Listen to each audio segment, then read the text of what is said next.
back in the 20s and 30s, which were kind of a charming period of history, I like to study once in a while, they used to say, well, when they made him, they broke the mold. And Marko Rodin is one of a kind, and I'm so thankful to have met him. We met over 20 years ago when he emerged with Aerodynamics, a legendary book. This book is still not available, so people who want to partake of his amazing and true mathematical theories have to go on a quest just to find the book. It's like the quest of, slaying a dragon or something in the old days. It's that type of thing, or for the Holy Grail. And in a way, what he's doing is the Holy Grail, because it's the grid work of nature. And he's figured it out, and now it's producing material results, which is unusual in our field. So please give a warm welcome to Marko Rodin.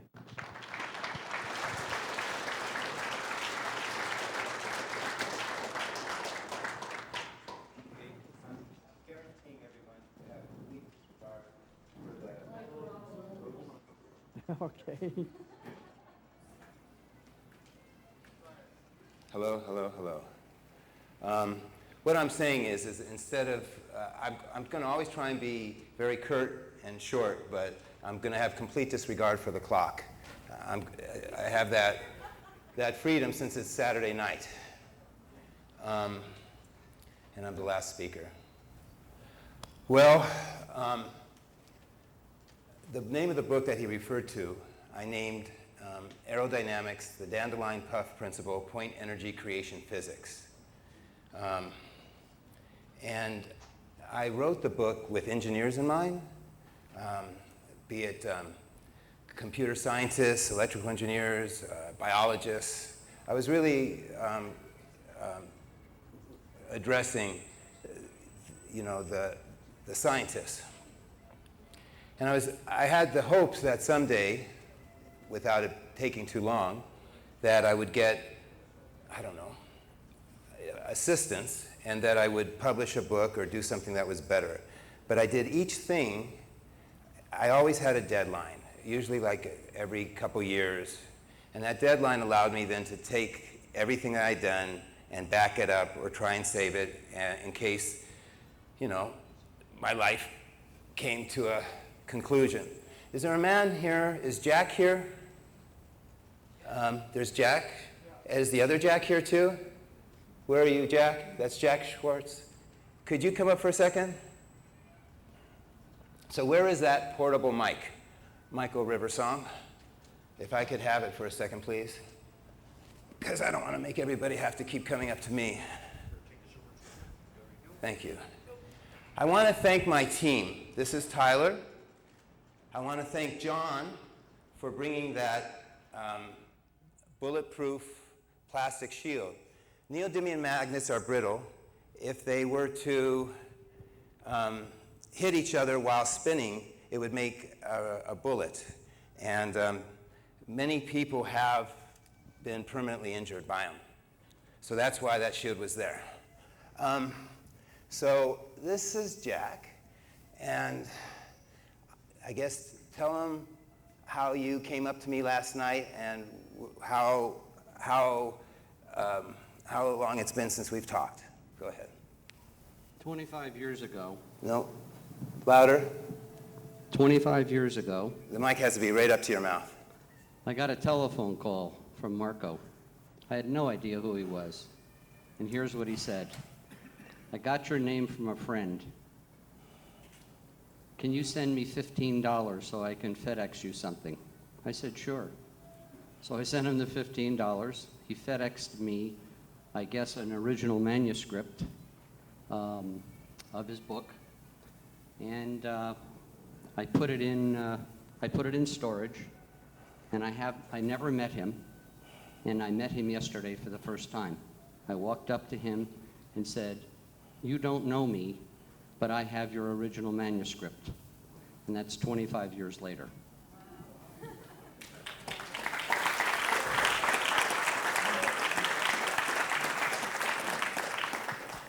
So it is a pleasure to meet you for the first time, Jack. So that's the kind of, he was referred by a person that I had in high regard, and that's why I did it. And it was my only, I guess, the first original, it's the oldest manuscript. And I thought, and the only place I could afford to live was Mexico, so I went there so that I could focus on writing, and that was the origin. He had just the illustrations with the text and the illustrations. Then I did the graphics first, and then I went to Mexico, and then I did the text, which was too difficult to read. It was very overdone. So my goal is someday to do a better book and a better video and a better, video game and a school teaching curriculum for children. That's the long-term goal.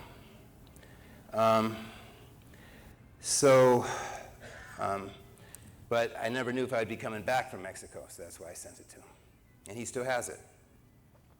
Okay, so I wanted to thank the rest of my team. I wanted to thank Steve Ellswick. I've had a lot of support from a lot of people.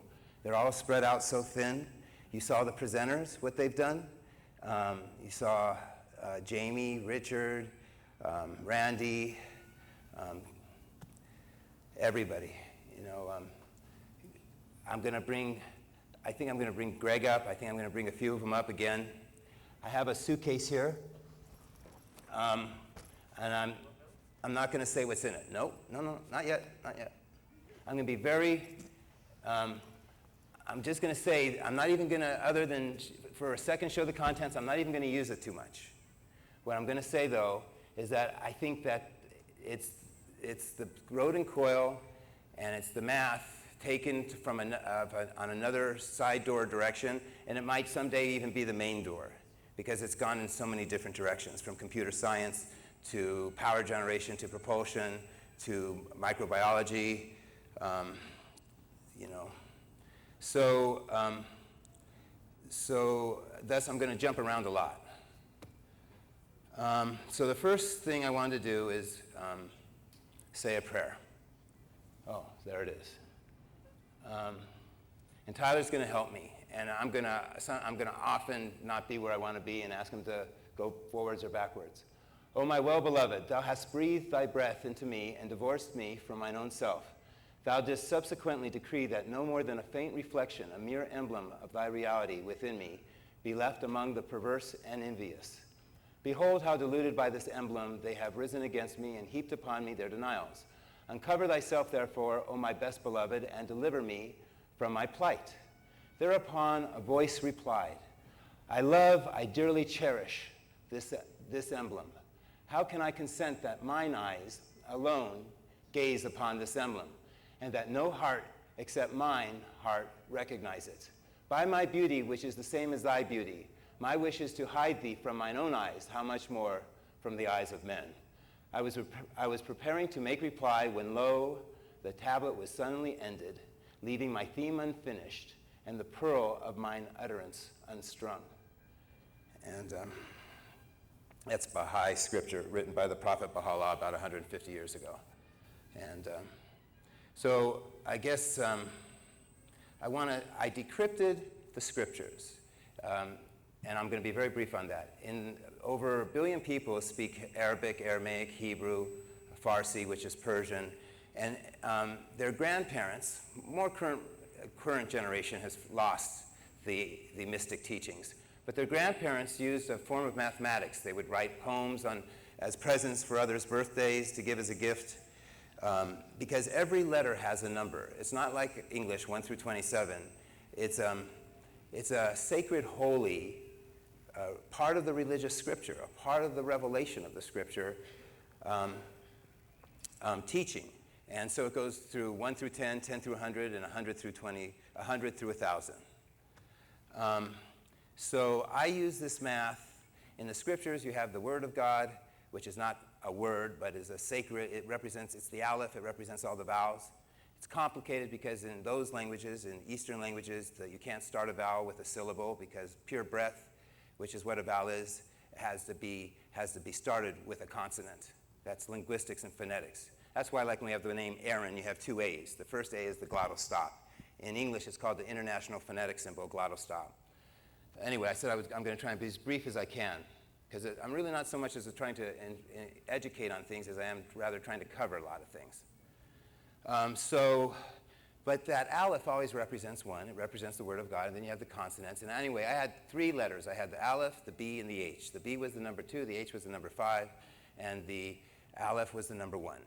And as Randy pointed out very excellently, how they connect and make a waveform, and many of the things we found. There's literally tens of thousands of pages of mathematical mysteries that have been solved by this enigmas. Most of them have never been shared, and it's not deliberate. It's just it's too much of a project to deal with, to grapple. So dealing with encryption, dealing with decoding, dealing with mysticism, which is the same as that. Tyler requested of me, and a lot of this presentation is going to be a surprise to me too, because we kind of just improvised through it. So Tyler, go ahead and do what you wanted to do next.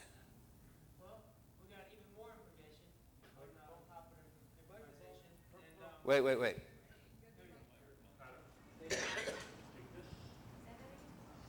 Is this going to be good news or bad news?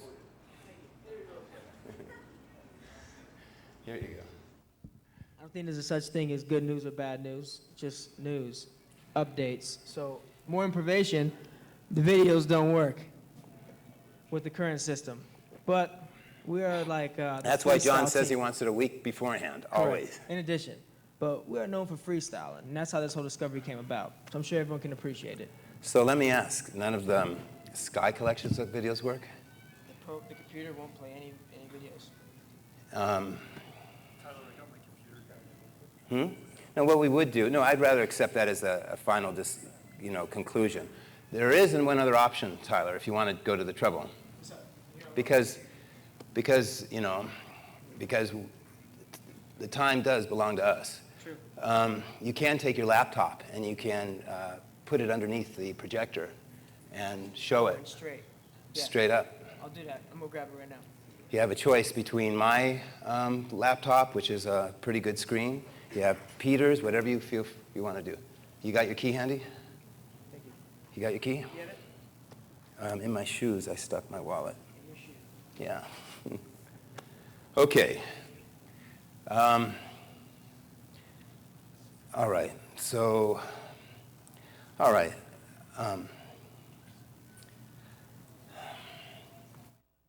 Okay. So I'm going to discuss what is in here. What is in here is geometric shapes. I'm not going to take them out, and I'm not going to use them. It's beyond the scope of this presentation. Okay, but does everybody see this? Beautiful. Okay. Sometimes they're called platonic solids. Okay, they're paper. Sometimes it's called sacred geometry. Sometimes it's called Archimedean solids. Now, instead of discussing what they are known as, what I want to discuss is what I think the significance of them are. In my original book that we already mentioned, I had this toroid number map. Every tile had a number. I tried to use what is called scientific method, which is I never coerced the numbers. If I used 1,000 nines, I used 1,000 eights, I used 1,000 sevens. It's very significant.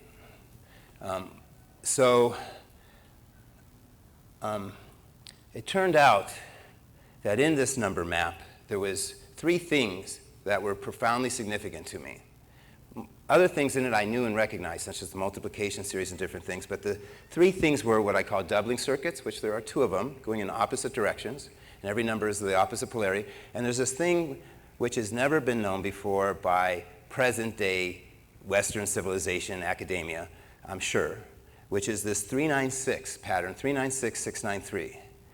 And that pattern represents magnetism, as Randy said, and it represents the 9 in the center, represents spirit.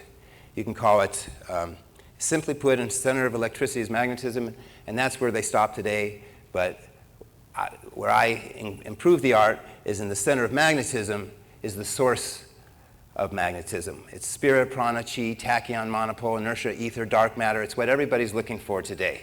That's the great effort to find the missing matter in the universe. It emanates out of the center of mass of every atom. It's in the center of the earth, center of everything. And these emanations allows things to interact, such as solar systems. And so what I'm trying to tap into when I make these coils, I'm not really worried about the electricity is the least important thing to me. The most important thing to me is this positive emanation, which I call spirit. In earlier times, I've called it an etheron or an inertia ether. To give a brief history on it, I'm not sure if I'm saying it right. Is it the Mendel-Morrison experiment in the early 1900s? Michael Morrison? Okay, that's what it was. And what they did is they measured the Earth's going around the sun. Is that correct? Spinning? Or was the Earth traveling through space to see if anything was resisting it? I'm not doing too well. To see, they were looking for this jello that was like, they called the lumiferious ether. Our ancestors believed in it. All our great ancestors believed in it. They said, you know, space is not empty. They said that it was filled with this invisible fluid. When they used to do radio broadcasts, they used to say, coming to you through the, you know, through the ether waves. And so what I was able to do was to show, when they did this experiment, Einstein, they proved that that static jello did not exist. They proved that the ether was false. And so Einstein is reputed to have stated, of course I wasn't around then, that if it does exist at all, it must be an inertia ether. And so all these numbers, all these principles have to do with something that has to do with which is being punctured and emanating and has velocity, like an arrow, like a BB, okay? That's how we work everything. And this thing, these BBs, these emanations allow everything to focus on the center of the source, which in this case is the donut, the torus. So earlier in my life, when I had shared my work, one of the members of my team described it best. He said, what I discovered was the source of the non-decaying spin of the electron. Okay, so where I'm going with this is we had that, first thing I discovered when I was 17, got it out of the scriptures, decrypted the most great name of God was that funny VW symbol. We called it many names. Symbol of enlightenment, mathematical fingerprint of God, many names. Most I can't even remember. Then took me over 20 years, put together a team of scientists. All the people I've ever worked with have been fantastic, brilliant. And in this case, it was Scott Glossler. Was very unhappy with my work because I took it out of the scriptures. I had this shape. I forget what we had proved that it worked. He knew it was real, but we made a discovery. Can't remember. It's too far back. I don't want to try now. And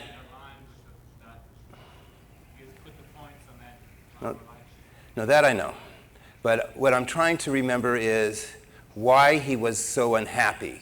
Because he said, I am a scientist. He says, I am an engineer. He says, I don't do things. He said, oh, this was it now. He says, how you have this answer is you took it out of the scriptures. You started with the answer, and you're applying it to the question, which is how to make coils, electricity. My purpose is to make inexhaustible energy.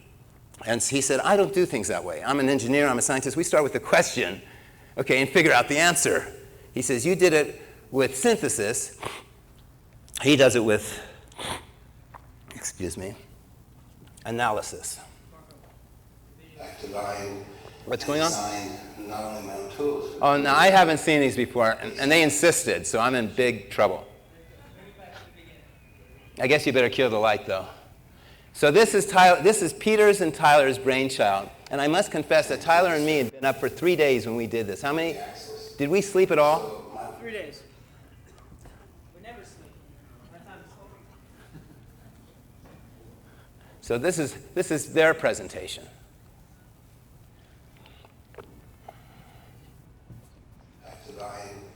And design not only my own tools, but tools that are based on perfection and the axioms, the universal truths of the universe. Essentially, I claim to have discovered perfection, the secret of the axis. So my work not only dovetails with other scientists, but also encompasses. And they've always treated me with love and high regard, and I appreciate that. I'm very thankful. Because they're all hoping that whoever it may be that will,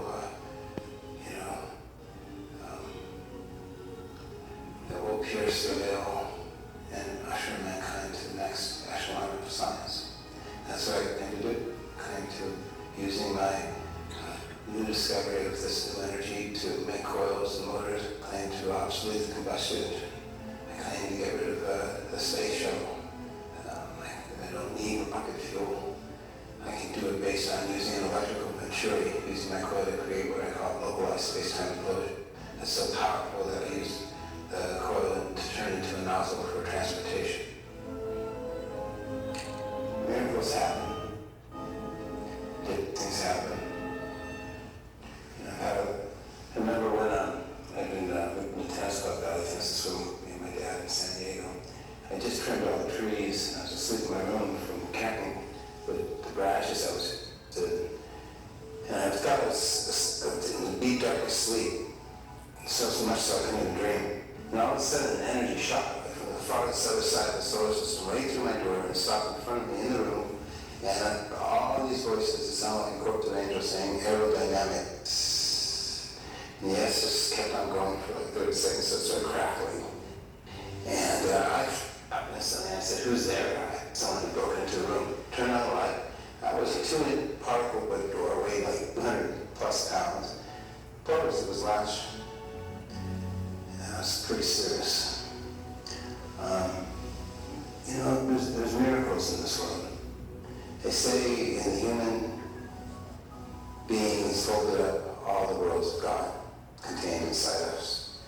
So I did all this math to realize what our potential is. Down as close to God as we can. The purpose of God is for us to read the scriptures, to deepen them. So we developed, it's called opticontinence, a good, good posture, good, it's called the comely and most beautiful names of God, which are attributes like justice, love, compassion, forbearance.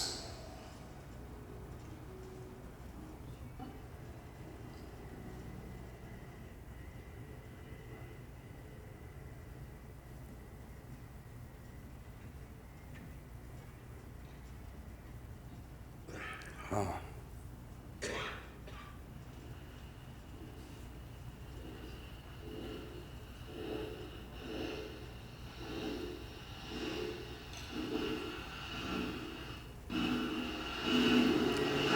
That's Jodie Foster.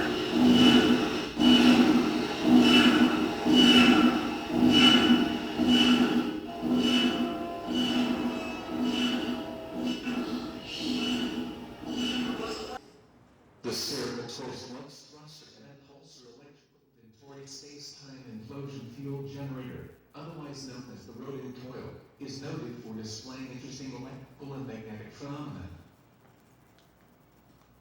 It consists of 2 coils wrapped around a toroidal form factor. Each coil is equivalent to a 12-turn Mobius strip. Each turn progression around the form 150 degrees from its predecessor.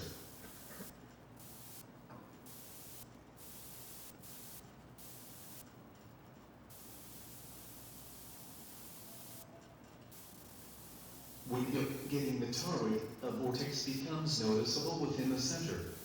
This region comprises the highest concentration of magnetic activity during operation.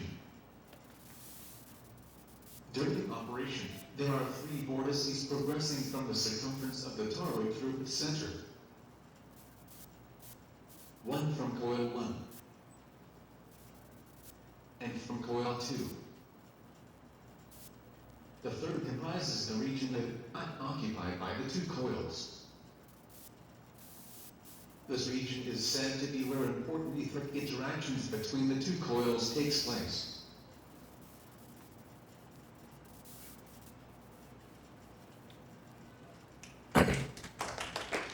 One, two.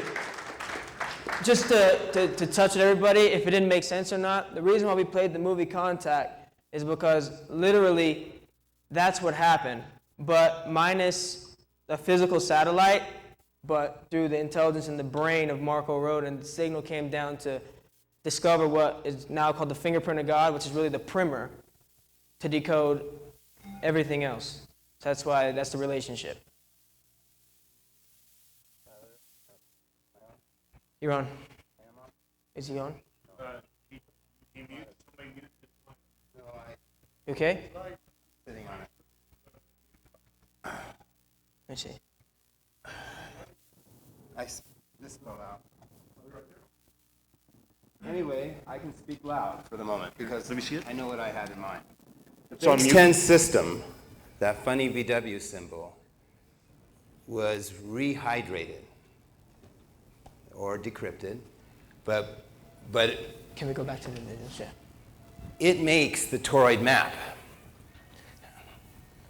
So on top of it, and this is really where I was talking before, where I left off, it makes 3 toroid maps.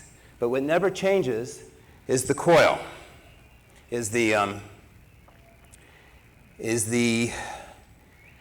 doubling circuits in the gap space. And that's very significant because I found something that is permanent, okay? And that's significant. I won't go into a heavy explanation of these doubling circuits, except to say that they are the pathway that anything takes when it reaches its maximum acceleration, be it a solar system, electricity, water, any continuous medium. In this case, we're using it for electricity. They are the longest mean-free pathway of least resistance. They are the way that electricity takes without having to use cryogenics or correcting magnets.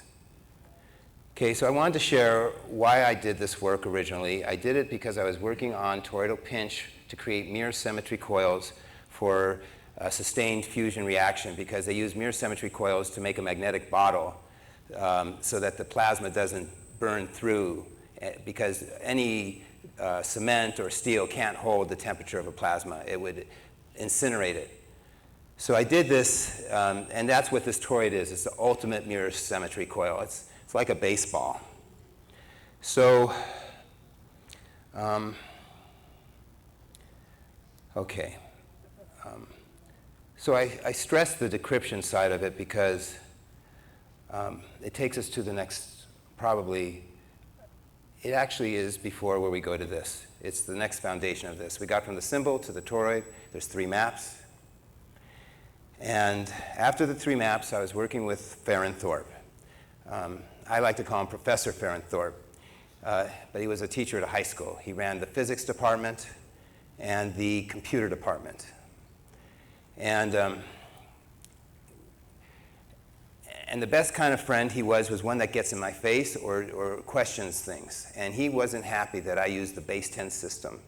He said, because I always said that the base 10 system made a torus, but not 12, base 15, not base 6, and so that mankind was wrong when man said it's arbitrary what base you may use, that you could use any base system, and that's completely false. You can't.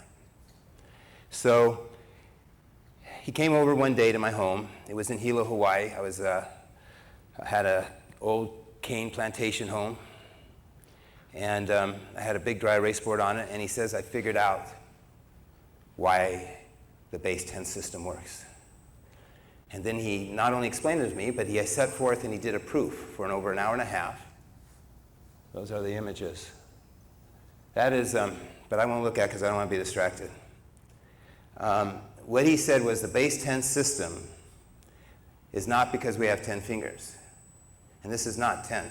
Because I can hide one hand behind the other. Okay? That means that there is a inverting taking place. There's an axis down the center. That what has happened is that everything's starting from the inside out. It's a mirror. And that's a principle when you have horizontal, because everything's lined up horizontally, when you have horizontal stratification, in this case polarization, this mirroring, that's a property of physics. That's a property of matter. That's called bilateral symmetry. That's not a property of mathematics.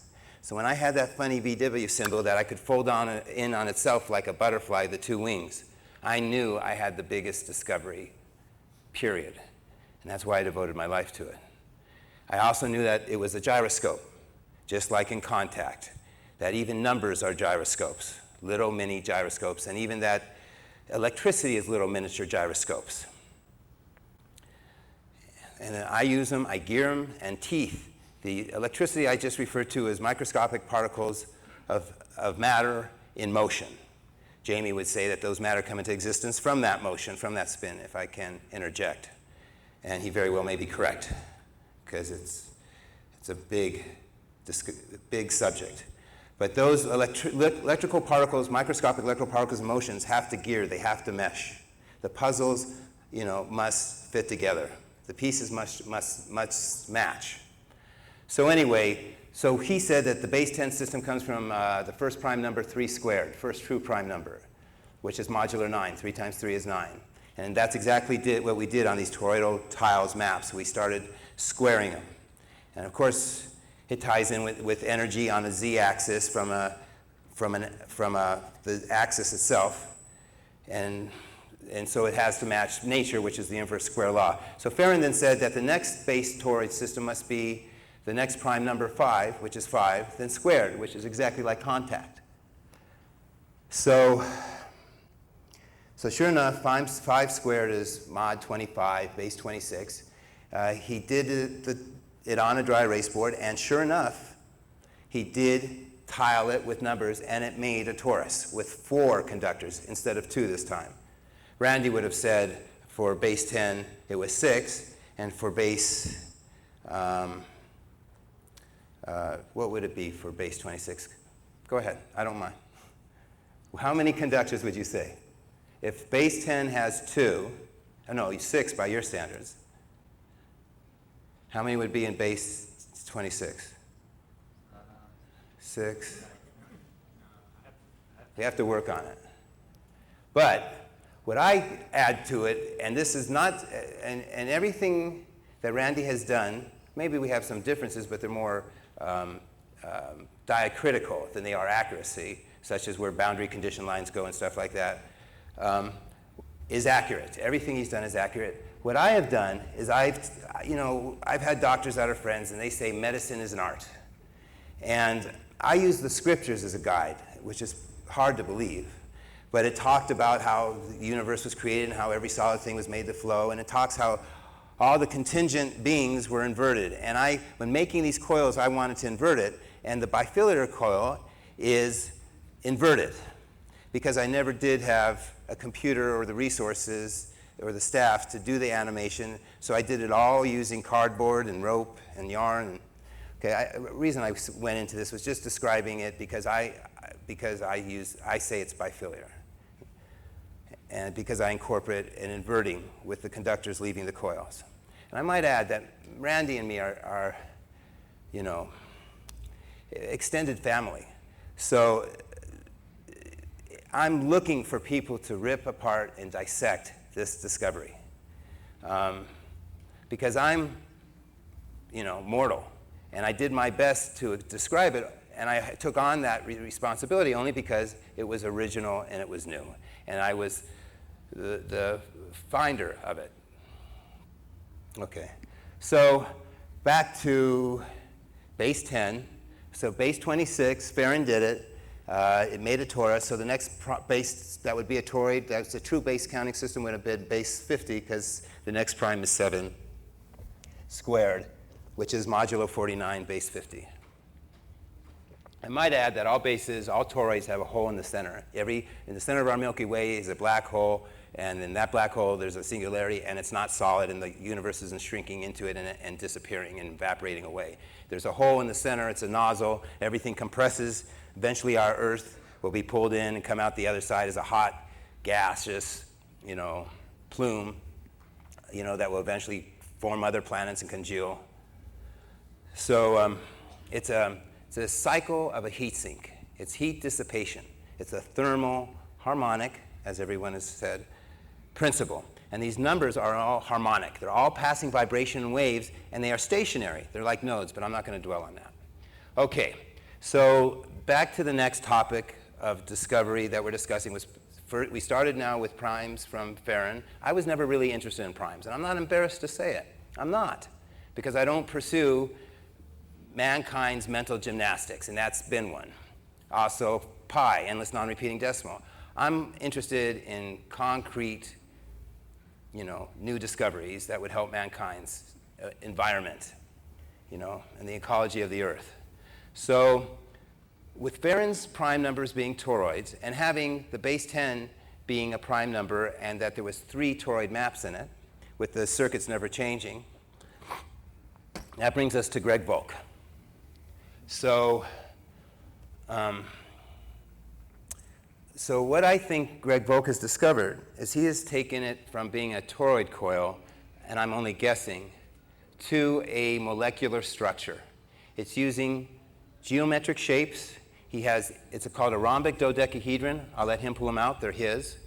And they piece together, and what happens is every number from the 3 toroid maps, 3 of them, that's a lot of axes, because there was 3 axes in each toroid map to begin with, make each one of these, they're called a 12-sided rhombic dodecahedron.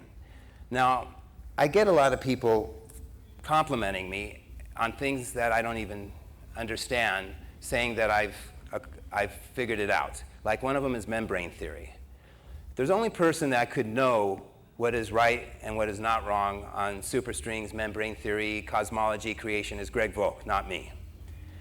But what I want to say is, because I don't think he would assert this, is I think he has invented an electrical medium, because in this 12-sided rhombic dodecahedron, you have holes for magnetic fields. The 3 9s and 6s are not solid objects, not these shapes. They're holes.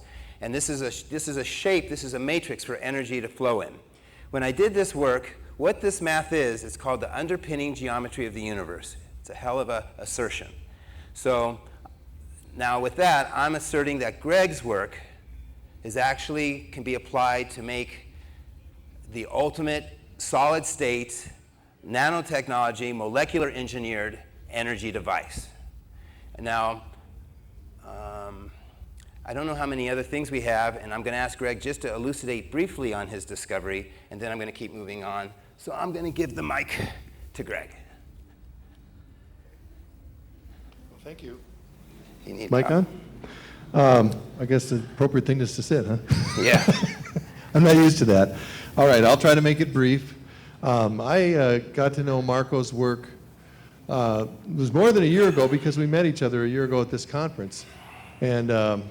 And I just like a lot of other people, I saw the video. As a matter of fact, I'll tell you how I found out about Marko's work. And I remember a couple years ago, I purchased all the DVDs back to 2004 of this conference, and I watched them all, which was great. And so I told John yesterday I felt like I knew him, because I'd seen him so many times, heard him coming in and announcing people and stuff. So, and one of the speakers that I watched, and I don't remember his name. I'm terrible. But he mentioned Marko Rodin's numbers, and I was just, it sounded interesting, so I looked him up online and watched his video, and it was, I don't know, about 4 hours long. I watched the whole thing. And then I started playing with numbers, because I love doing that. And so I don't have anything I guess I can point to that. Oh, there I am. Would it be possible to get the paper up? And I'll just maybe page through that and talk about that. Anyway, so I just got interested in the numbers, and I really wasn't thinking, Marko has a lot of ideas about what it means in terms of physics, and I'm interested in physics, but actually my interest in this work was just the numbers. And I wanted to figure out, kind of dissect it and understand it a little better. Last month we had a conference in Long Beach, California, where we had scientists from the Natural Philosophy Alliance who met together to present their papers. We also have a proceedings, which I meant to mention this morning, I'll mention it now, is available in the back room. It's 121 papers assembled into one book, 650 pages of scientific literature. And this is a paper that Marko and I co-wrote, just describing the Rodin number map. And it basically details just some of the information that as I understood it, about the number map. And Marko mentioned that there are 3 kinds of maps, and so I want to just, I can't. I'm going to interrupt for 1 second. Go ahead. I guess I got to use the mic. I'm gonna interject something. Where he was just going was the 3 toroid number maps, and with Farron's work with the primes, and it's the foundation of a large team of people's contribution, and then he took it to a new, horizon. The thing is that I laid the foundation, I went over the material, but he wrote the paper. My name's on it, but you want to explain? No. My name's on it, but I couldn't even read it. Go ahead. All right. Well, I don't want to dwell on this because I know my time is short, but if we could move down to the first map, I'll just start paging down, and I'll show you where I would like you to stop. What I want to just do is show how there are 3 different kinds of number maps, and it's based on the way, no, keep going. Well, we're going to skip all of this because we don't have that much time. Based on the way the numbers shear with each other. And basically, let's put it this way. If you remember that original 9 map, there are 1 8 pairs, there are 2 7 pairs, and there are 4 5 pairs. And that's the way that identified the different maps. So that's too close in. Can you get it, zoom out a little? Yeah, but it's too big. I can't, I need to see the whole map in one thing. Could we do that? Well, okay.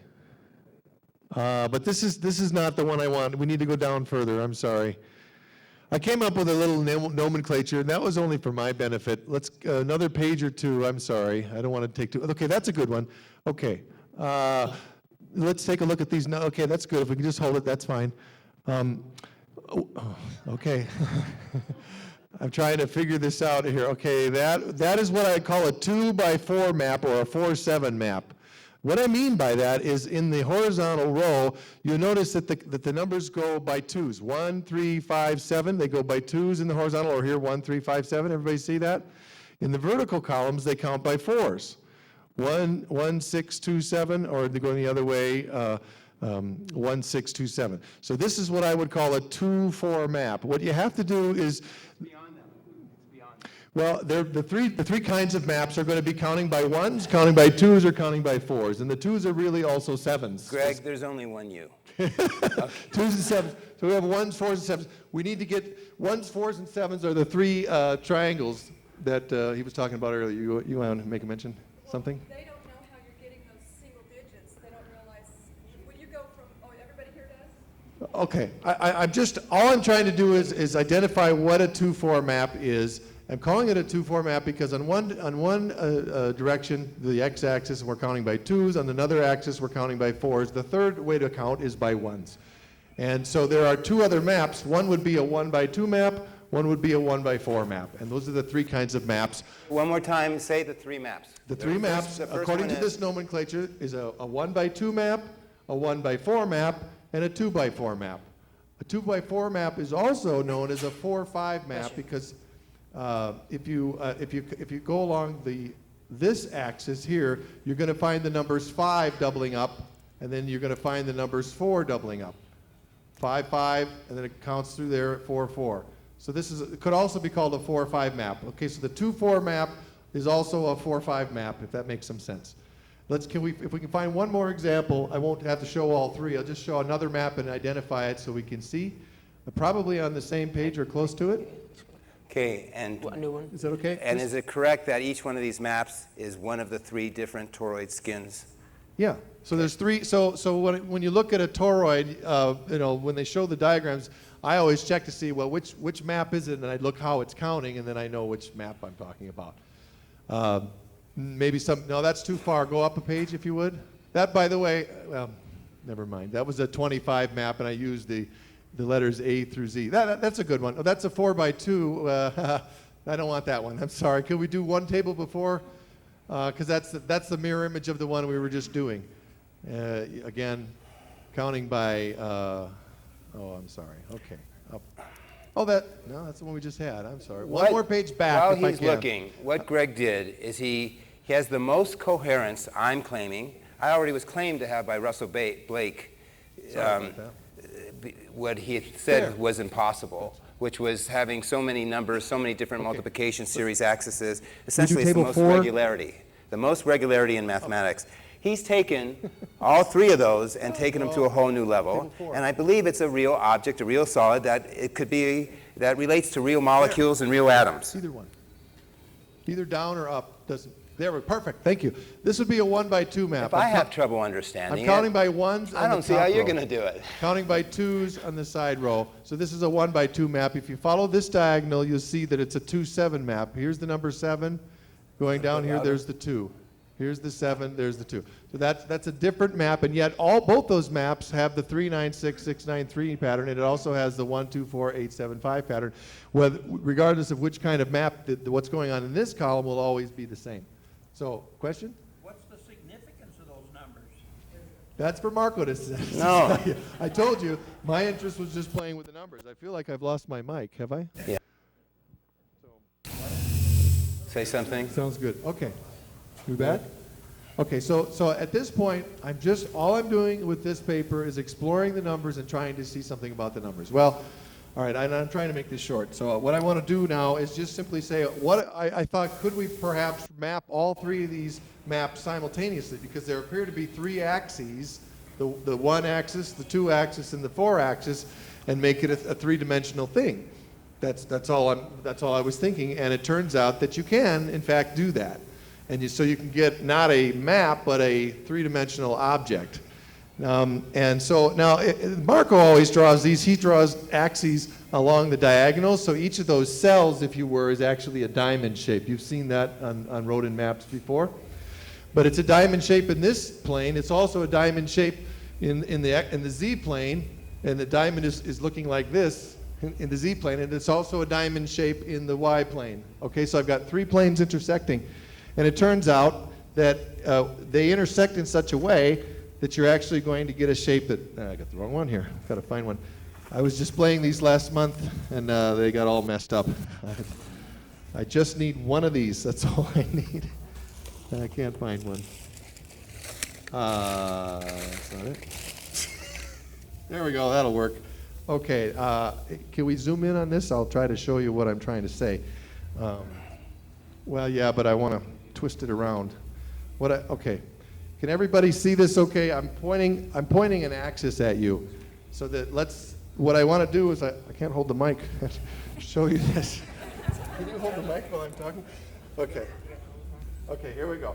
Hopefully everybody can see this. Oh, well, thank you.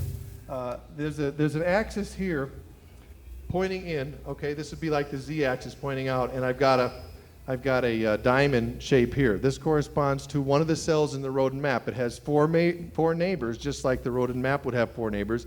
And the next number in the counting along the x-axis would be just right over here, touching it only at the corner. And the next one counting in the y direction would be up above it, touching at the corner. Does everybody kind of understand that? So this is how that cell looks. I slice it here, and that's where the plane is right there.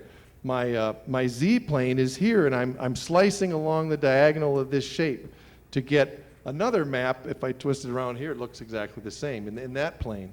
And then I've got another map sliced in this direction looking down, and I see again the diamond shape. So what I'm saying is this represents one cell in a 3-dimensional Rodin map. And I've got, this could be the 1 axis, this could be the 2 axis, and this could be the 4 axis. And that way I can actually get the sequence of numbers. I can get all 3 maps simultaneously, and each cell is going to look like this. So turns out and by the way, this got scrunched in the plane. It doesn't look very nice, I'm sorry, but you can see this is what I would call it. So I'm saying I want to make this as an energy machine. Yeah. Because I know how to do it. Well, and that's what I don't know how to do. And but here again would be a z-axis. So this fits in here. This is tessellating in the sense that it fills space. It fills the 3-dimensional space. And I can't seem to get it to want to go in there. It's because I got the wrong. There we go. It fits right in there. Okay, so here again we have the z-axis pointing out at you. Here's 6 members in a Rodin map on one plane. There's another plane just like it behind it that has 4 members. You can see there, these 4 here. The colors don't mean anything. And that would be the plane behind it, but it's not directly behind it, it's skewed behind it. That's the way this particular thing works. It doesn't, so each layer is going to be skewed relative to the next layer. And so that's basically how this whole map fits together. And I also made some, while I was working on this, I can take the mic back, I found out some other things about these shapes, and I found out, this was not related to the Rodin coil. I was actually working with something of Steve Waterman's. I was interested in packing structures. So for example, face-centered cubic, bodied-centered cubic, simple cubic packing. And I thought it would be interesting to find out with you know, the ways that spheres fit into a volume, you find that there's always a plane that's tangent to the point where the spheres touch. And if we take that plane, and there's several planes because each of these spheres is going to have several neighbors, and find where all those planes intersect, I'm going to generate a geometric shape. What is the shape for each of those packing structures? Turns out the packing structure that's associated with this shape is face-centered cubic. I thought that was kind of interesting. Based on the what? That's the densest. Is the what? Face-centered cubic packing. Face-centered cubic packing. Face-centered Face-centered packing, which is a well-known structure in material science. It turns out that bodied-centered cubic is associated with this one here, which is the truncated octahedron, which is also tessellating shape. And I just discovered a whole bunch of really fun shapes. It was a neat exercise, but the thing that just blew me away was the fact that each of these shapes are actually related to each other. And I could spend a couple hours talking about that, and we won't go there right now. Greg, you said it was the densest one. Yeah, the densest packing structures, there's actually two of them. One is face-centered cubic, one is called hexagon close packing, which is sort of like face-centered cubic skewed. And there's I call it the anti-rhombic dodecahedron that's associated with that. But that would be one of these. And these are hard to see. But if you can see each of these sides is a trapezoid. It's like I took the face-centered cubic and skewed the bottom relative to the top, and then I get this trapezoid on the side. Anyway, that's also, I believe it's 74% efficient. Yeah, go ahead. You have a question? Is it correct to say then that all those rows and diagonals of numbers somehow represent different shapes? Well, all I'm saying is if I want to map these three, if I want to map three Rodin maps simultaneously, then I'm no longer talking about diamonds on a plane. I'm talking about a three-dimensional volume for each number. And that three-dimensional volume turns out to have to be this, because that's the way the sequences work. That's the way the maps fit together. I've got this. I tried to explain that earlier, and I don't know if maybe I didn't make it clear, but it's the only way that you can get this diamond shape in all three planes simultaneously. In other words, each cell has to have 12 neighbors, 4 in the plane, the XY plane, 4 in the XZ plane, and 4 in the YZ plane. This is a shape that has 12 neighbors, 4 in each plane. And so it just turns out to be the shape that could be the one cell of a three-dimensional Rodin map. So anyway, and that's all you can have, R3, so that's really interesting. I mean, it all works out well. Actually, if you take the 25, the 5x5 map, you could have a 5-dimensional object, which a 5-dimensional geometric shape, which would be sort of like this, I guess, and put a number in there. I mean, it's a mathematical abstraction. I don't know what that would mean or anything, but it's a fun thing to just talk about. So I don't know. I have nothing more that I can. Where were you when you started doing this? What other applications to celestial mechanics or cosmology or topics like, I don't know, what did you have in mind when you were doing this? Well, as I told you this morning, my interest was and still is, basic physics, and I am coming from the point of view of studying models of the atom. And I'm convinced, as I think many people here are, that those models have to be based on closed-loop circuits that have certain topologies and certain, certain features that are closed loops. And so what interested me was just the toroid form itself. I thought that's pretty cool. And then I got interested in just the numbers, and because I'm always sidetracked. So it was a sidetrack for me, actually, but a very interesting one. So. I'm probably pushing it, but does this map model all the different toroid maps or topologies that you're doing, or manifolds? Well, I'm entertaining. Let's put it this way. As I said in my talk this morning, I'm convinced that there is a helical flow to the basic fundamental structures of matter. And very, very possibly, they are going to map this Rodin coil. I'm very excited about the 5-to-12 ratio. I am personally becoming very aware and very strongly convinced that the number 12 is significant. We see it in music. I've read several books recently about the meaning of the number 12 in the musical scale. Why does the even-tempered scale have 12 notes in it and not 23 or some other number? And I believe that it's not just an arbitrary choice. It is foundational, and we need to understand it. And as we know, the even-tempered fifth is 7 notes, 7/12, which is it's actually the square root of, or 2 to the 7/12 is what it is. It's an irrational number, approximately 1.49, whereas the perfect fifth is 1.5. It's 1.5. And why do we accept this slightly off number and yet say that that's the one, that's the perfect one? I think there's physical reasons why those numbers are important. And so I was also very attracted to just the fact that it's 5 and 12. I mean, that just really turned me on. I mean, and I still have no idea why those numbers are the numbers that it is, but I do believe there's something important about that and significant and foundational about that. So anyway, those are the things that excited me about it, and that's what got me going. Okay, I wanted to say one thing. You have an organization that is called the World MPA, Natural Philosophy Alliance. Well, and, wait, I'm holding your mic deliberate.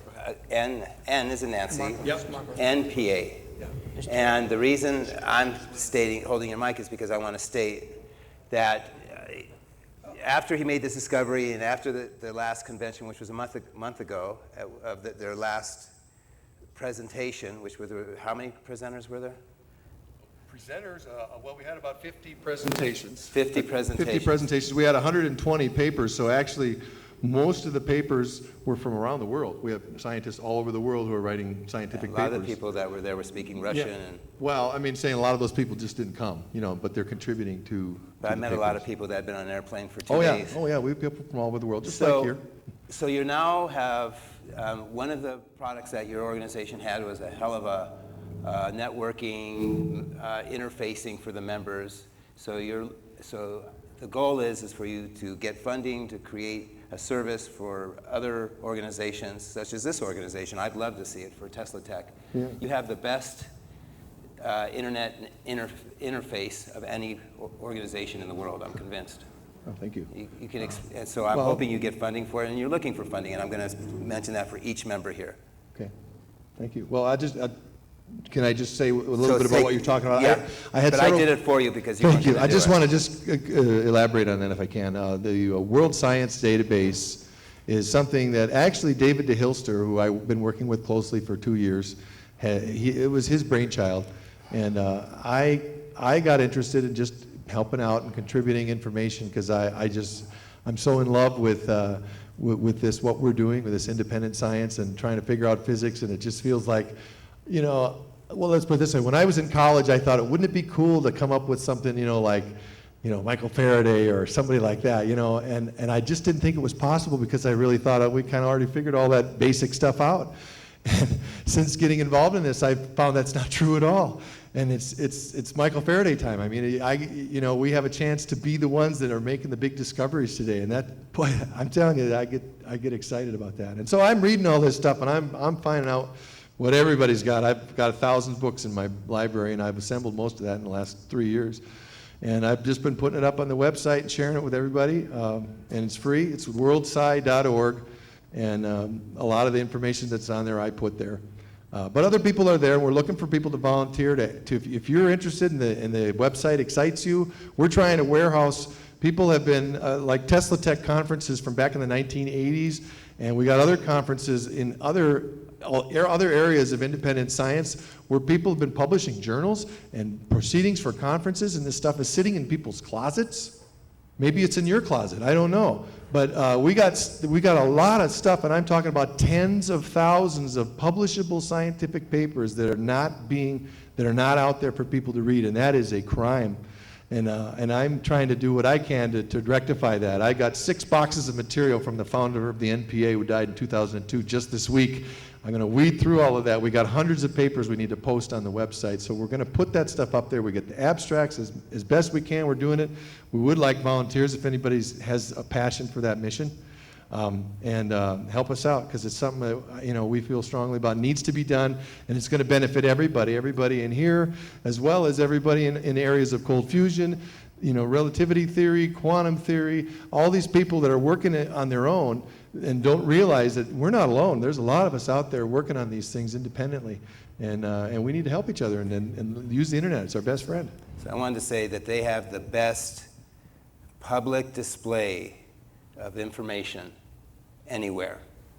They have every Saturday they have a live webcam conference where it's a 2-hour presentation every Saturday morning. It's free. Go ahead and join us. All you have to do is go to the website. Hundreds of people participate. You can ask the speaker a question. You see the speaker. They have the best of a web presence. Thank you. So. What does NPA stand for? NPA stands for Natural Philosophy Alliance, and this was founded in 1994 by a guy named John Chappell. I mentioned he died in 2002.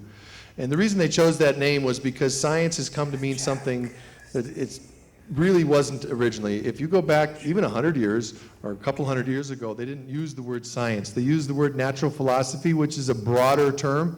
And we really need to start thinking it in broader terms instead of narrower terms. The reason why all of these journals exist at all is because what we call mainstream has become narrower and narrower and more confining and more confining and more restrictive. And so there's people who are coming up with broader, outside of the box ideas who are not getting published. So they're publishing it on their own. And so that's why the idea of natural philosophy is more all-encompassing, and we need to think in those ways. We need to include not just mathematics, but philosophy and all of these generalized ideas, and I think that captures that spirit, and that's, I didn't name it, but I like the name. So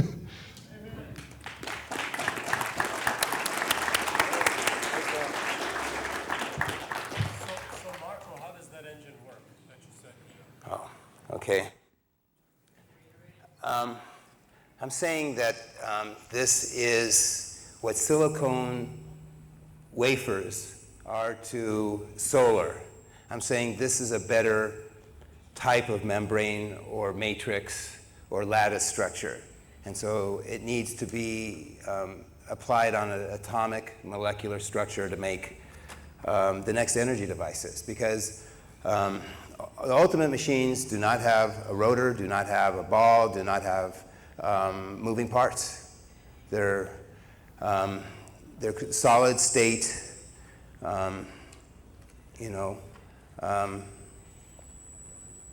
Okay, so where is Richard HHO for volts? Is he here? Oh, Richard's not here. Oh well. I'll say it for him on behalf. Can you hear me okay? He has an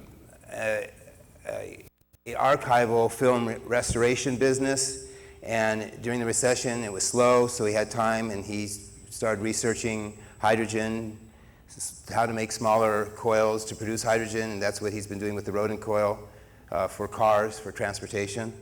And he's now, his company's starting to pick up, and he has all the business he needs.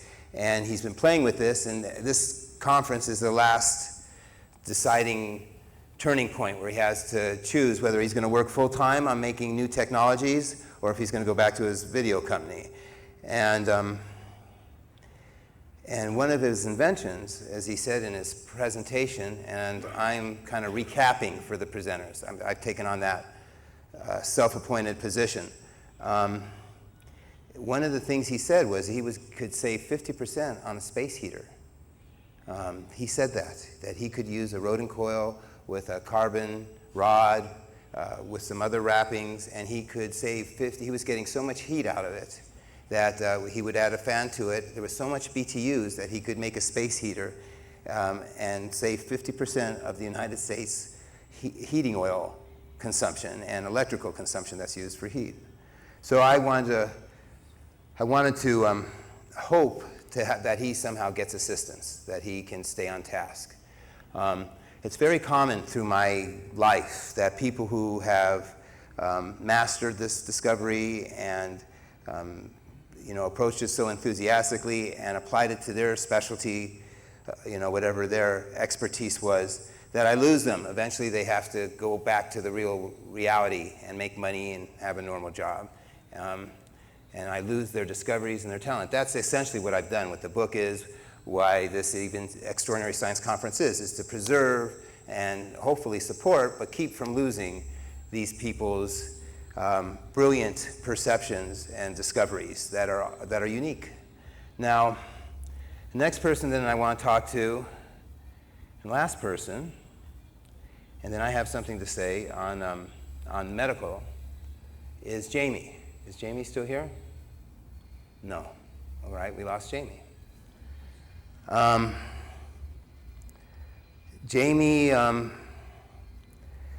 Jamie's underwritten, and it's been all out of his pocket, this project, everything he's ever done. People who followed Jamie remember that he had 7 videos up on YouTube that suddenly vanished, and everybody wondered if he was knocked off. And what happened was that somebody promised him a chunk of money, I won't say the amount, not much, and it was contingent on him taking down all his videos so that they could have proprietary manufacturing and commercialization of it and make money, because if they were going to put money in it, they wanted it to be a for-profit venture. So he took them down. He's given us permission to put them back up, and we're going to put them back up again for him, because the money fell through. It didn't happen. They wanted everything. They wanted every invention he made, even in the future. They were trying to lock in his firstborn grandchild. They asked for everything. And so he felt taken advantage of and abused. But he is now at ASO, and he made a presentation. He didn't say it. Nobody airs their dirty laundry except me. But what he needs is he needs some special equipment. He is now ready to go to the biggest corporations and do a split, a trade with them, that for everything he saves of their energy overhead expense, that he'll split it with them. And he believes, how much did he say he could save? 20%? I remember hearing 20%. How much? 20 to 30%. Okay. Sure. So that's 15%. He was saying, Tyler, here. Tyler's the one who had the first conversation with him about it, and I got it from Tyler. So here it is. Well, you guys met Jamie, beautiful soul. What he discovered was that he could reduce the energy consumption up to 30% with the basic material that we're using. And for a Walmart or any other major corporation like that, that would average out to about $70 million a month, just to mention a number, that he would save them just by installing this device. So that's just one thing that's ready right now. Thank you, Tyler. You're welcome. I refer to Jamie as a puppy mill, also like Richard. They just keep pumping out new inventions. You saw him at TeslaTech. He what is it called? What's it called when it was premiered? He premiered a speaker with no diaphragm on it. Oh, there it is. No, that's the motor. The speaker's coming up next. Okay, go right ahead. The missing Budaroff videos. Okay, if you kill the light for me, please. 1 inch by 1 inch diametrically ties neodymium magnet with a hole in the center, a 1/4 inch hole in the center. Like this. Now I've got the exact same magnet that's in here, but this one I mounted on VCR tape head, and I see here it spins nicely. So what I've got here, I've got my rose as well. I'm going to cover it up so there's one temporary. And I did try to put some more on this so you can see it rotate, but it rotates. Actually, won't be able to see it. So I'm going to use this magnet here to kind of show you the magnetic field that's rotating. So we'll turn this thing on. And you can hear it spinning when I see it spinning, you can hear the vibration. I hold it. It's not a lot of torque here. It doesn't need any digging spin. I've got it on Teams Brian's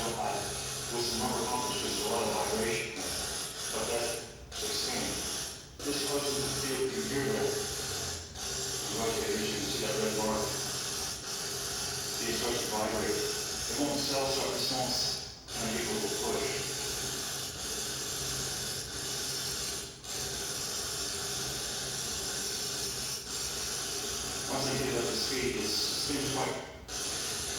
And it will spin anywhere in this When he hooked up the rotating magnet. more magnets, and he also increased the load, instead of the power consumption increasing, the power consumption decreased. Is Jack Schultz here? Jackson? We just lost Jack too? Jack experienced the same phenomena, that when you increase the load, that the draw was less, which is you've never seen before. It doesn't exist anywhere else. Here with my Rodin coil again.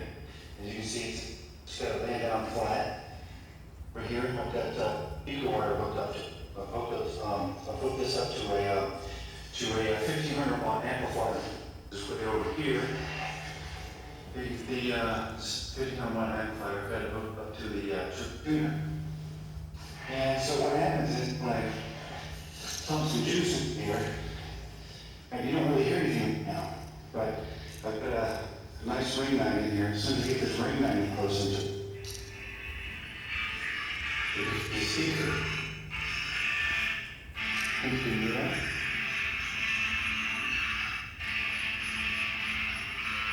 So what I've got here is the coils. It doesn't matter which way I come up, but actually I think it does a little bit. This can hook 100 actually sit each other. But the first coil going into the center is the second coil coming out from the center. That seems to be the rest of the short. Let's go see it. I'm just running my amplifier into the Rodin coil and getting music. I take the magnet. It goes away. So I rotate it.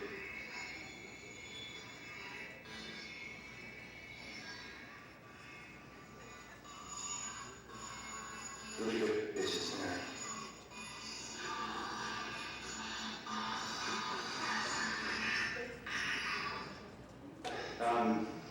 There's actually three parts to this. Inside this box here is my electronic circuitry. This is a light bulb for those, and I know that it's on. It's got a regular switch here. You turn on, see that it's running. And right here, got a coil. And through the coil, I've got 10 steel rods that go way through, and the other side, you can see that those all rods are actually all solid. All three of them are solid. They might stay through the vibration. All right, so my power hooked up over and it goes into the ball. It's getting 120 volts, 60 hertz going into it. So what I do is when I turn this on, the electricity running through the coil in a certain way, and what it's doing. Let me go ahead and set this down so I'll repeat. What it's doing, this is a magnetic pole detector, and this is a neodymium magnet. What it does is when you put it up to it, you see the north, there, you switch it around, you get the south. Right? So it tells you what south, what pole the magnet is working. So I get that, and when I put my detector up there, I get a north and it stops. There's no north. And what I think is happening is 60 cycles running through. I think the beeping is proportional to this, both the frequency of the voltage. But the other thing, when I put it on this side, I get nothing.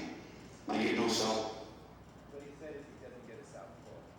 What is so significant about that is when Tyler and I, why don't you tell the story, Tyler? Because I could say it, but I talk a lot. Tell them what happened. Well, we were out there at in Sedona. There we go. Am I can't get next okay. to you. It might be back with yours. Well, I'm over there at we're in Sedona at Jamie's lab. In the middle of the night, we're all there just doing what we do, and Drinking beer, smoking cigarettes, laughing. some of us. And then basically, we walk into his lab. We're pressing buttons. Jamie's got everything set up. He's experimenting all the time. He never stops. And we put a steel rod through the center, and I just press buttons professionally. So I start pressing buttons. I'm energizing the coil, turn it on and off, if for some reason it made sense. And then we pulled it out, and obviously the carbon rod was not magnetized at all. We pulled it out, and it was charged with only North Pole energy. no south Identical pole. to the coil that you just saw, Correct. which only had a north, no south pole. And it lasted for approximately about 8 months, that charge, on that piece of material. And the funny thing is that what Jamie points out in this video is that he brings up some mathematical paper where they said, well, if it's a monopole, then that's proof of a wormhole. So he actually calls this video a wormhole generator, right? But we see where it came from, so who knows what's going on. But the funny part about it is that we publish it on YouTube. My YouTube channel that we're all been using here as a collective is the UMMC. So it's the UMMC ORG on YouTube. That's the name of the channel. We published this video, and the next week from Germany came a big article. All of the internet published that a wormhole could actually be real. So it's kind of weird. We published it. The next thing, some big laboratory in Germany published that they discovered that a wormhole is real. So it is interesting correlations, but it's all collective oneness, so it's beautiful. Okay. Well, he just said that it was a drill bit, high carbon metal, matched exactly the coil, except it was a permanent magnet. Whenever I stuck the magnetic sensor to it, the toy, because it was only $25, this is an expensive gear, you could not detect a south pole. So if at minimum, if it's not a monopole, which it certainly isn't, I wouldn't use that term. Everyone else picked that term. Lazar said it best. He said it's a biased south pole. They felt that the north pole was accentuated and the south pole was absorbed. So, but whatever it is, it's anomalous. Everything we've done just doesn't fit in. Now, Jamie has so many other inventions. I think the last point I wanted to make is that right now, if he had a signal generator, the proper types of Gauss meters and different things, he's ready to commercialize and go to, he needs a working exhibitation model, okay? Not of this, but of saving the energy. And he's ready to do it. He has everything but the test equipment. The most important part about it, which is the bizarre device, he's done. But he doesn't have the funds for that. The conservative estimate for the funds to get all that equipment is $15,000. I discussed it with him last night. So I would instead prudently say $20,000 is what he needs. Okay, he would not have said that. Okay, so I will continue. I will move on now. What's his website? Spiritualresults.com. Spiritualresults.com. Anyone's interested? Okay. Jack too, and Richard. Richard, all his devices are salvaged parts that he gets out of discarded electronics. So it's all. Go ahead. Could you build a device? Say it loud though. Say it loud since you don't have a mic. Check the mic. Check. 1-1. And I like that he just pops in a question. It's much easier for me. Could you than build waiting a till it's time for questions. I like them spontaneous. Yes, sir. Could you build an over unity device that would light a light bulb? Nothing else. Okay. It would have no other power input to it. Richard of HHO for Volts, who exhibited yesterday, claimed to have, he said, 300% greater output over unity. Do you remember that? Were you there? Yes, but I hear that kind of stuff every week or every month. Now, you see, when someone says that, if it's only 1.2 instead of 360, they should plug it in to get it going, then unplug feed the output back to the input, and remove the other input from the wall outlets, and have it light up a bulb or something. That is so simple, but everyone makes claims of.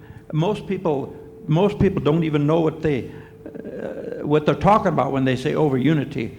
I asked a question earlier today, and apparently he got more current out of a transformer than he put into it. Well, that was a step-down transformer, And he looked upon it as over unity. And most people don't know what over unity really means. And those that claim it, if someone claims 300%, crap. The person who did do a lot of work get with it going lights was Robert and Hutchings. unhook the input power from it and have it light a light bulb. Thank you. You're right. You're right. It's the litmus test is anybody can duplicate it. Okay, it's in black and white, and it's not dependent on the operator. Because as you remember, there's some technologies that probably are true, but they're still tuned by the operator and sensitive to the operator. The only way it's ever going to happen, the best candidates you have, the best friends that I have that are competent is Jamie, Jack, Gary. You have a couple other people. I probably think I have probably about 25 people that I work with that are capable of doing these type of things. Robert Hutchings, he's brilliant. Okay. Ask one of them to try to do it.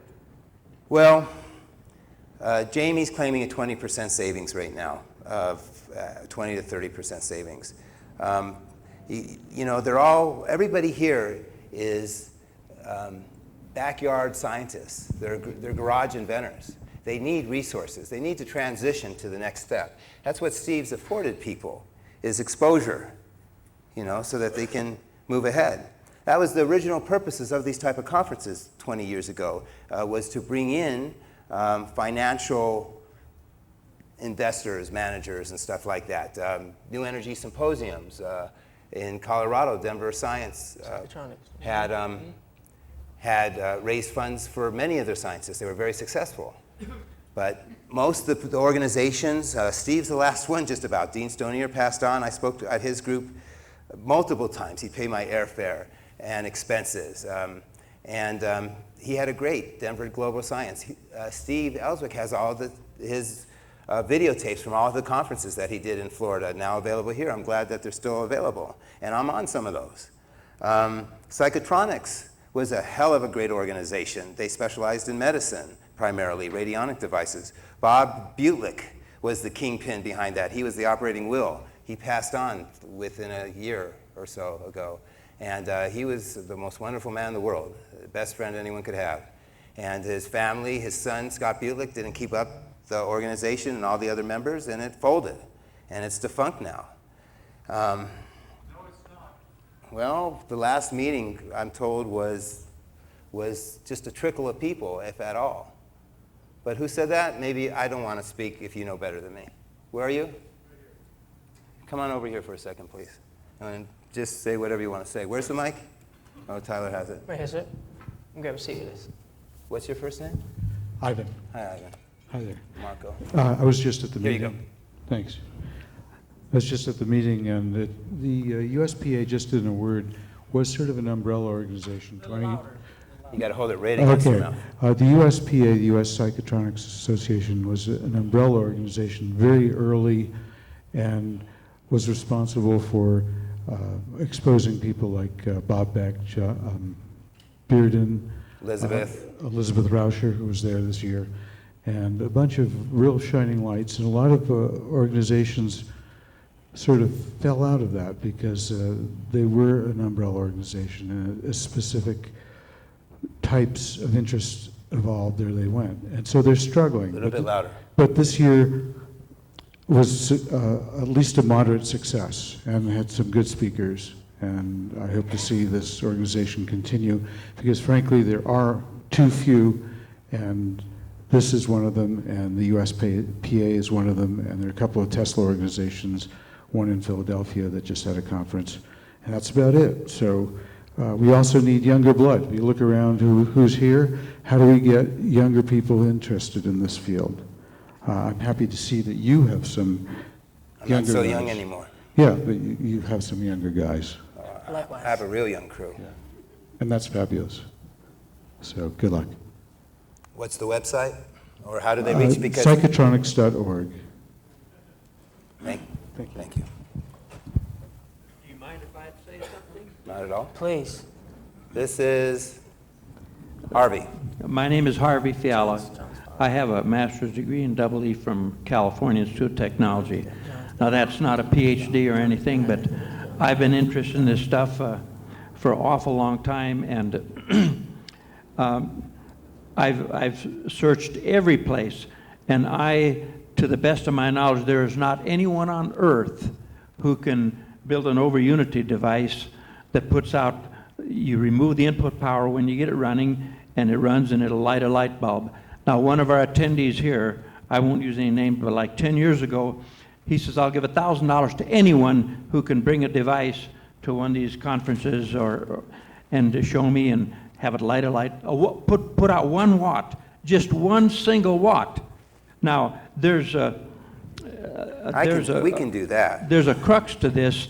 You can get thermal energy out of the earth. You can get solar energy and stuff that'll run with no normal electrical energy input, but I'll qualify it. If you can somehow tap into the vacuum energy or some energy that we don't even know about and it starts to run, that would qualify for an over-unity device. But I'll repeat that guy's challenge, not that I have the $1,000, but there is an outstanding reward. If anyone can produce a device that puts out 1 watt, you flip it on and you get it going and kick it if you have to, but then it'll put out 1 watt. There's a $1,000 reward waiting for him, and adjusted to current economic times. I'm supposed to tell you it's Maury King, so we won't. Okay, it's not. We're not supposed to tell you it's Maury King. He's here, maybe not here tonight, but he's here, and. We're not using Maury's name to protect the guilty. I mean the innocent. Yes, that's right. And frankly, I'd scrape up $1,000 myself if that would produce an over-unity device. I read a lot of literature and stuff, and you read about over-unity devices. There's over 100 of them out there, but not one will work. I hate to say this because I'm probably slamming a dozen guys in the audience right here, but that's the truth. And people should, it's like I gave a talk on power measurement back at the INE when Hal Fox was running it, before it merged into Tesla. And many people don't know how to measure power. There's such a thing as a power factor. If you measure the power into a resistor alone that has no capacitance or no inductance with it, that should be a good measurement, and you probably will never get more power out than in. But if you have some resonance, some inductance and capacitance and resistance, and it starts to resonate, you can get the product of the voltage, which is now a vector. It has an imaginary component and a real component. The product of the voltage and the current, you can get 100 times more power out than E. I mean, it looks like that. And there's so many people that don't know that it's pitiful. And I've had people call me and describe their devices to me. And before the phone call is done, they thank me, and anyhow, I've said what I wanted to say. But wait, stay. Yes. Okay.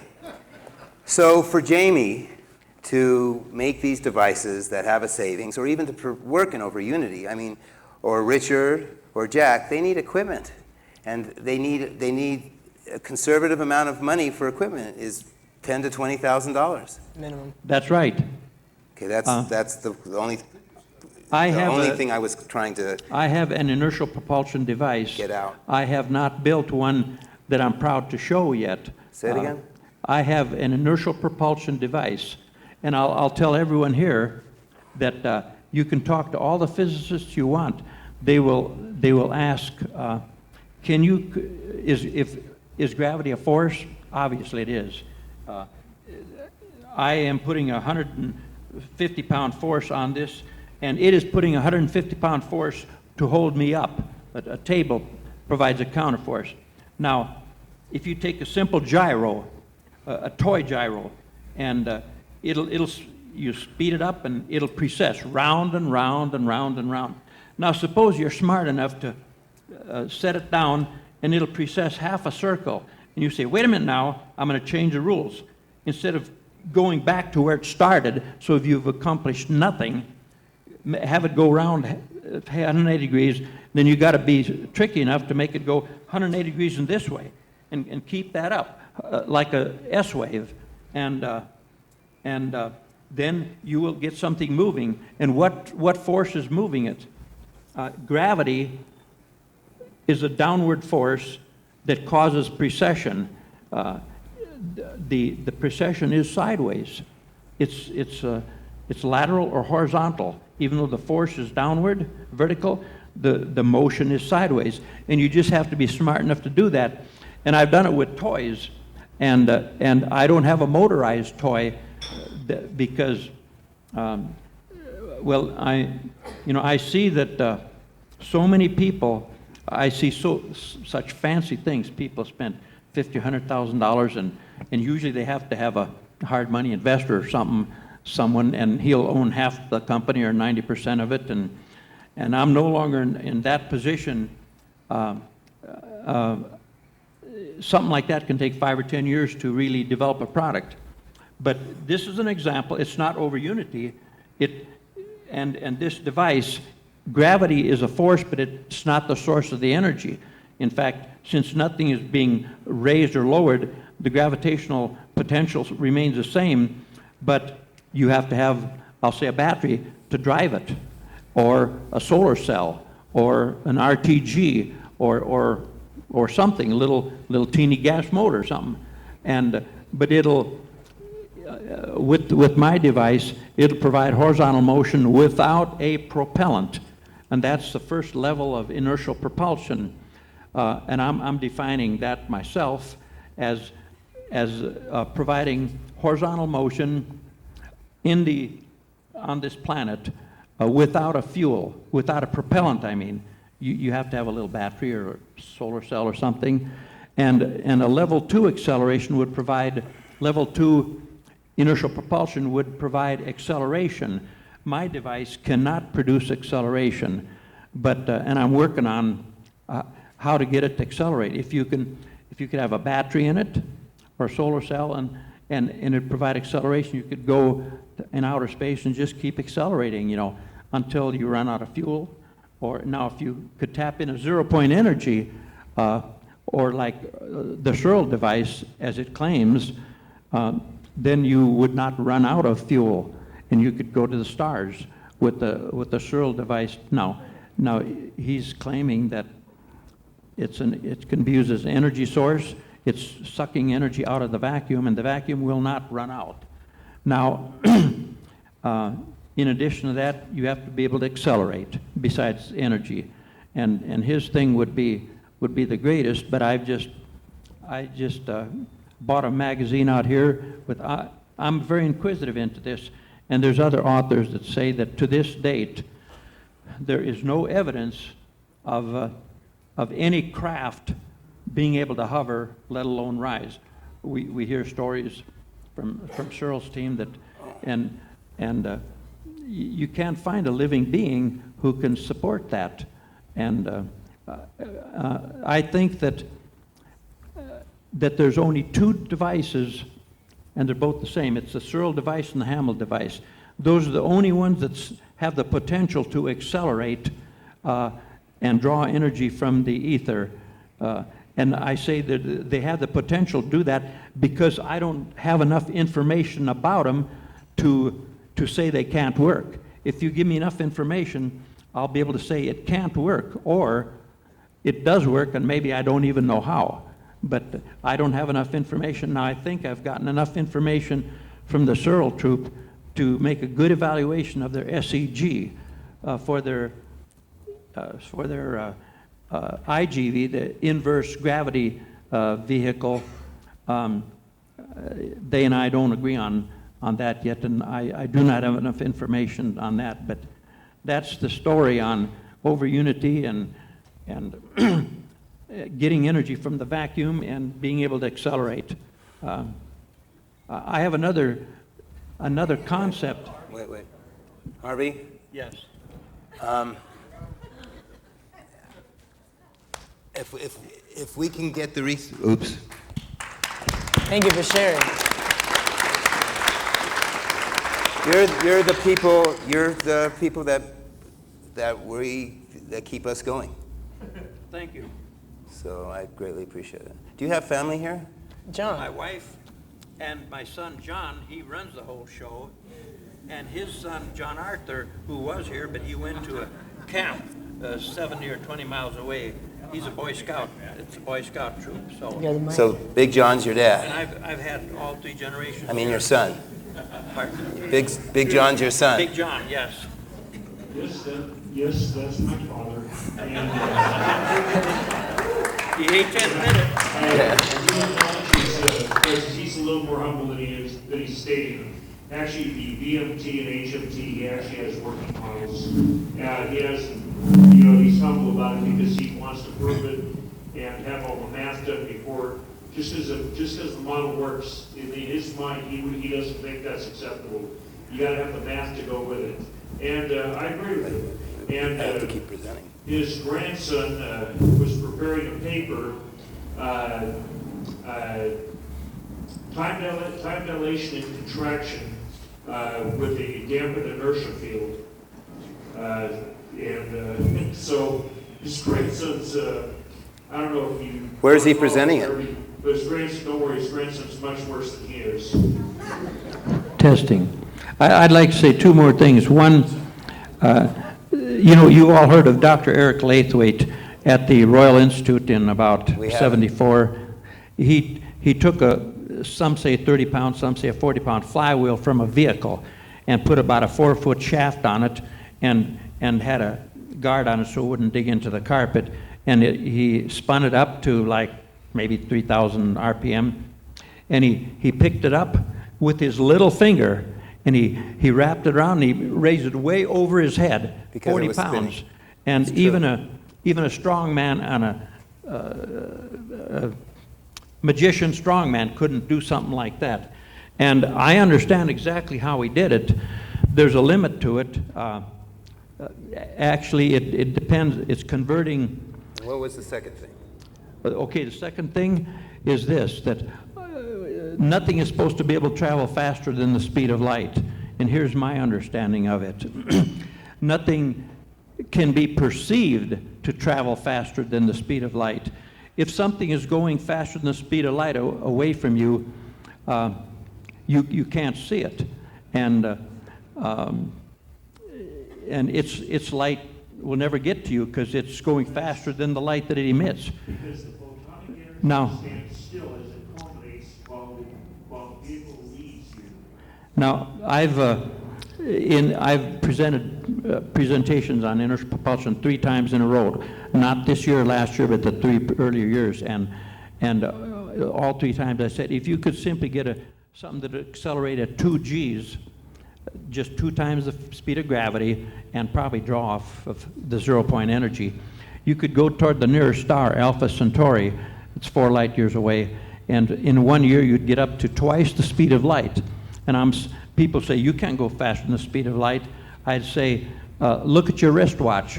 Figure out at 2 Gs, how long will you get up to the speed of light? And you'd calculate it'd be about 6 months or something like that. And when you get to 6 months, what would happen? Would you slam into a wall or your machine start glowing or something? Well, what could happen is just like a jet has a sonic boom, when it passes, the sonic wave builds up ahead of it, and when it wants to go through that, it's going through a lot of energy. If you had bright headlights on your spaceship and you start to go at the speed of light, you'd bump into a hell of a lot of light. So I'm saying, turn your headlights off before you, or you might not live to tell about it. But there could be an ether boom, which I'm totally unprepared to speak on. But at 1 year, you'd get to twice the speed of light, and you'd be halfway to Alpha Centauri. So then you got to turn around and slow down. Then you'd spend 1 year in orbit around Alpha Centauri, taking a lot of data. Then you'd accelerate for 1 year back up to twice the speed of light. You know what? And you're half the way. You wait till when the ether boom happens, and he said so. And then you take a year to slow down. Then you're back home with 5 years have lapsed, and you've got data on the nearest star, and your wife is still there, and your children are still there. 2 of them graduated while you were gone, but There's none of this crap about, okay, you go finally get there and you come back and all your relatives are dead now and it's... Can I respond to what you said? Yes, you may. Thank you.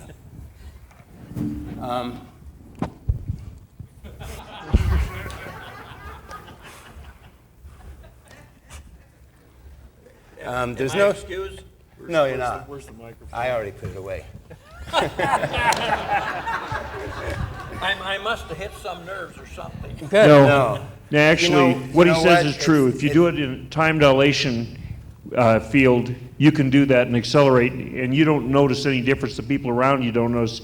You can leave and come back, but you have to have a contraction field inside the craft and a dampened inertia field. But it's very possible. Very Don't true. forget that now. That's where we're I going. think you're brilliant. Thank you. Thank you.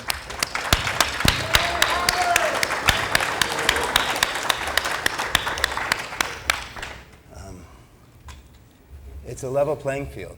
That's Actually, I just came over to change the battery because I saw the thing, but I took a pot shot. Thank you. Thank you, Harvey. You're welcome. Harvey and Son. Harvey and Son. And grandson. Beautiful. Generations. Okay. There is a presentation that is off the wall. Let's go to it next. Deals with J.J. Hurtek. I've never met an alien. Thank you, John. I've never been taken up into space. Photo. I've never had any firsthand experience. I try and act, conventional and practical. And then what happened is I had a close colleague, Professor Scott Nelson, and he made a discovery. And he asked me if I wanted to see it. He was very composed. He emailed me. My daughters weren't even born yet, so it's over 10 years ago. And he said, I believe I made a very big, important, immense discovery. Are you interested in seeing it? So let's see if we can see it. So he said that what he did is he closed his mind, cleared it out, and just had a pen and paper, and he took out of the Keys of Enoch, which I've never read, from one of the chapters where J.J. Hurtek says he was taken up into space by aliens, and he looked out the window. Let's show the book. And I'm not promoting this book at all. It's a fact. It's just that it's a fact is a fact. It's true that this occurred, this discovery based on Hurtek's claim. So that's the cover of his book, The Keys of Enoch. Makes my work look tame. And there's that funny symbol up there with the ones and the nines. And I've never read the paragraph exactly, but Scott says that Hurtek said that he was taken up into space, looked out the spacecraft window, saw these rivers of light, of energy. He asked the aliens what this was, and the aliens said that's the electromagnetic energy network for the whole universe. And so, it was aliens, actually. what was it? Like some angelic being. Angelic being. Even better. Well, I believe in all of them. I may not have firsthand, meeting, but I believe in it all. So there's that weird symbol. So Scott took it with the paper, and this is what he created. So let's see it. He created, oh, there it is. I was told that the higher evolution in working with the grid structure of the Great Pyramid used to formulate, I've never read this before, used this formula to coordinate the Great Pyramid with other grids of light. Okay, everybody, I should read it, but go ahead. We've got 11 minutes on the DVD, and then we want to take a short break to, we'll take a 5-minute break and then start a new one. Okay. So, if you want. Or I'm going to say I'm going to end in 11 minutes. Okay. And then everybody can have a evening of together if they want. They're not going to close the doors if you want to stay. So Scott he took the numbers on a quad ruled sheet of paper, filled them in.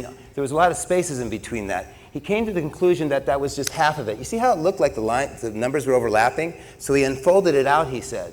So this is the article he wrote. Scott does not want to be contacted at the university he prefers even that I make it anonymous, but I'm not. So let's keep going. Let's go right to the, do we have the colored Great Pyramid? We can even show images. Go all the way down as fast as you can. Or we'll go to, oops, yeah, there's the colored pyramid.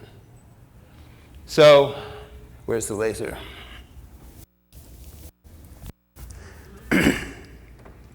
Scott is a very solemn teacher at the university. He teaches plant pathology. So here we have 1, 2, 4, 8, 7, 5, 1, 2, 4, 8, 7, 5, and it's the doubling circuits, and in between them 396, 693, 396, and then it suddenly hits the corner of the pyramid. What's that called, a vertex? And it makes a right angle, and it continues. Again, every side of the pyramid has the same pattern as the toroid number map, which is pretty shocking. Those are the numbers that were in her textbook that he used to build out the map, which is more shocking. I don't get any esteem from presenting that. The last thing I want to discuss is such unconventional things. But it's authentic. And then here's the 7, 2. These are multiplication series where the XYZs, which most of you really don't have a familiarity from the torus, that every axis, a vertical horizontal, is multiplication series. And these are the multiplication series. And the capstone is pretty bizarre. Should be the number 2. It shouldn't be the 1. But on the symbol it says it's a 1. But on the multiplication series it would end, all of them converge on a 2, which isn't there. So my only other conclusion is that there must be 2 1s there. That is my imaginary contemplation, so that there really is a 2 there. So that's by Professor Scott Nelson. I consider everything he does to be absolute masterpiece. So let's see what else he's done. He wrote a paper dealing with prime numbers, again like Farron. See how, I hope we can find it easily. And that paper is called the Philataxis prime number sieve. Again, he doesn't want to be regarding it. This is the level of magnificence and excellence when he goes ahead and creates a document. Well, he's a professor himself. So we're just going to scroll right down. I like graphics. Stop there. I hope back. I always go to the top ones, and then we'll go to those. His specialty is plants. And there it's called Philataxis, and he discovered using this vortex-based mathematics, let's just scroll down really fast, how to predict missing unknown prime numbers. And you can scroll real fast. It doesn't matter, just because it's a 57-page document, so it's really too much to read. But he explains how prime numbers and plants are geometrically connected. Just scroll really fast. It's a perfectly written paper, but we just don't have can't afford too much time to it. Is it available? Yeah. All you have to do is email me at islands, islands, @gmail.com, and just put on it, Scott's Philataxis prime number sieve. Just say prime number sieve from Scott, and I'll send it to you. I think I might have those on my website. Yeah. I got his pyramid papers on my website, which is the abhakingdom.com. Did you hear him? He says that he thinks he's posted it, or he will post it at abhakingdom.com. Do you have a directory on your front page? Like a... It's got a page for... He's showing how to predict prime numbers. It's a huge read. Okay, but that's a very big discovery, and okay, so I wanted to show that. Is everybody getting that? There's going to be a short quiz after class. Yeah, it's all ingrained subconsciously. It's all Anything else that I've left out tonight? Oh, there is one thing more I wanted to talk to. Someone yelled my name, though. Oh, it's at markorodin.com. Okay. My friends maintain my site for me, Peter and Brandon. The last thing I wanted to talk about is Jamie has pursued healing. And there's a lot of people here who are in the medical field. There's a magazine now that's online, just went online this month, called Explore Pub, EXPLOREPUB. or exploremagazinepub.com. And it's from Christine Jackson, which is one of the pioneers in this field of radionics and alternative medicine, dealing with hydrogen and other types of treatments. It's one of the best magazines for alternative medicine, I'm sure, in the world. And she originally started with Dr. Hans Nieper in Germany. So anyway, when I did this original math work, my interest was not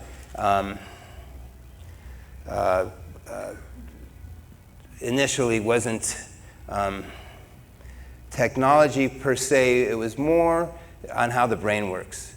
And I was interested in how to tap into the underutilized remaining 90% potential of the brain, or how to deal with brain damage or brain retardation or autism. And so we do work with sounds. The man who coined the term, the first one to ever use the word autistic, was Dr. Bernard Rimland. His son was Mark, and he was autistic. And he shared with me in conversation that the greatest advancements they had with treating autism at that time was with sound pulses, with earphones, with autistic children. And I've worked with children with sounds. I've worked with autistic children, and I've even worked with, and I've had tremendous results. And I've worked with a girl that was a mute. She could hear but couldn't speak. And as unbelievable as it is, I taught her how to say mama in less than a minute. And I got the biggest kiss I ever got in my life with that. She was so astonished herself and amazed. She was a friend. And so, so that is one place that I hope to still in my lifetime be able to do further research, is how brainwave encephalograms and learning and information incorporation and neurogenesis, all these things are affected by the sounds related to the name of God and to these coils. Thank you very much. Good night.